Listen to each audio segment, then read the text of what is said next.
Hello, everyone. Welcome to the Hypergamous Journey. My name is Denise.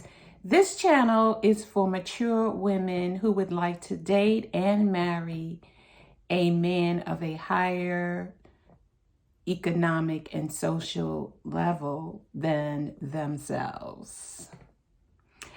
I saw a quick TikTok clip of Mary J. Blige talking about the Verzuz battle. Like, usually it's old school singers and music battling each other. So let's say, I don't know, Monica and Brandy battling each other, singing, and other people like that. I've seen it like once or twice. And Mary made a very good point. She said she would never do a Verzuz. And I think she said, I love Swiss Beats. He's my people. We go way back, whatever. Basically, she's just establishing, I have no beef. I have nothing against Swiss Beats and his Verzuz. So it makes it seem like the Verzuz battle was something he came up with, him and some people. But basically, that's what I got from that. But she said, in the end of the clip, after she said, I'm not participating in that because my catalog speaks for itself. I don't have to do a Verzuz with anybody. I can just put on, the 411 and walk away. And that speaks for itself. That's her first, I think that's her first CD, and I have it. Every song is good on that CD, every song.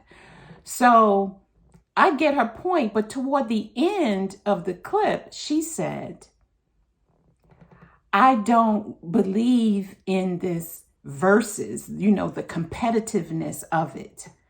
I don't believe in it, and I'm not ever going to participate. And I said, good for you, Mary, because women are naturally relationship driven. We want the best for everyone. We want everyone to get along. We want peace. We want harmony. We want serenity. We want calm in our lives. Unfortunately, a lot of us grew up in homes where there was a lot of chaos and confusion and emotional abuse, and sometimes physical abuse. And we don't know that that's not normal. And add to it society's competitiveness of women against women. And I so agree with Mary. And maybe that's why I don't watch Verzuz either. I think the idea was started by a man or men, and it happened during the pandemic. People were at home and bored. So they said, well, let's do this Verzuz thing. And then, there's a whole corporation behind the idea that markets it, came up with that name, and, who knows what else. And so she's like, it's competitive. Paraphrasing, it's competitive. I don't have to compete with anybody. And that's that. Now, the good part about the Verzuz, I think, is that it exposes old school music and old school artists to a new generation of music listeners who may not have known about the old school music, the old school artists. So that's the good thing. But I definitely agree with Mary that she doesn't have to compete and do a Verzuz with anyone. And I'm here to say that as mature women, we don't have to do a Verzuz or compete with younger women. I recently went to a family function where there were there were a lot of people in their 60s and a lot of married couples and, maybe 10 young people, teenagers, early 20s. And, unfortunately, or fortunately, I guess maybe for men, is that, it's just too much skin exposed. Tight mini dresses that you have to keep pulling down. When you keep pulling your skirt down, it's too tight. It's too tight. Older women with their husbands. I think I was the only 60-something woman who was single. And, men don't want to say anything to me. Women are looking at me like I'm crazy. And I feel like I have to go around to try to get a conversation out of anyone because they're talking with each other. So I was ready to leave about 2 hours into it. And then, my family member is like, well, we're about to serve dinner. And so I hung around and they needed some people to serve. It was a lot of people there. I don't know, 75 people, maybe 100. I don't know. It was a lot. And so I was asked to serve food. And so I did.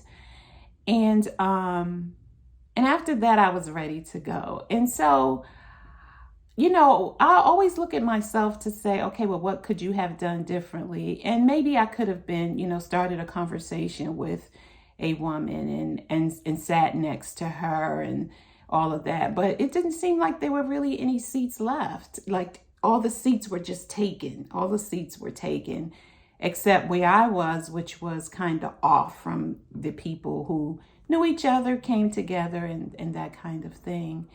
And, and they weren't saying anything to me. I was sitting alone. Nobody said anything. And I've had this experience at this place before. So I have to either do something different or just not show up. Just don't go because it doesn't make me feel, I don't feel welcome by the guests. I feel welcome by the homeowners or the hosts, but not by the guests. And I don't know why. Some people said, a friend said, well, maybe it's your energy. Maybe it's the way, you dress. So, when I go out now, I don't dress to blend in. I dress to complement my skin tone, to complement my figure. And black, gray, and pastel colors are a wash for me in my skin tone. I look better in bright colors, and so I dress accordingly. So anyway, I just need to not even be bothered with it. What people think and how they treat me. If I don't like how I'm being treated, just leave. So yeah, and that's that. So that was my weekend. And I will see you in the next video. Remember, hypergamy is a journey and not a destination. That's why I started this channel, because I began this journey in 2019. I realized that it is not a quick, fast makeover. You can go get a makeover within, a couple of hours and you'll have new makeup look and new clothes and a new style. And it can be done in, 2 to 4 hours. But with hypergamy, it is just a constant journey of evaluating yourself, looking better, feeling better, thinking better, and being a better person. So I am on this journey with you. If you would like help with your dating or getting started dating again, I have a free dating guide. Just email me at thehypergamisjourney@gmail.com and I will send it to you right away.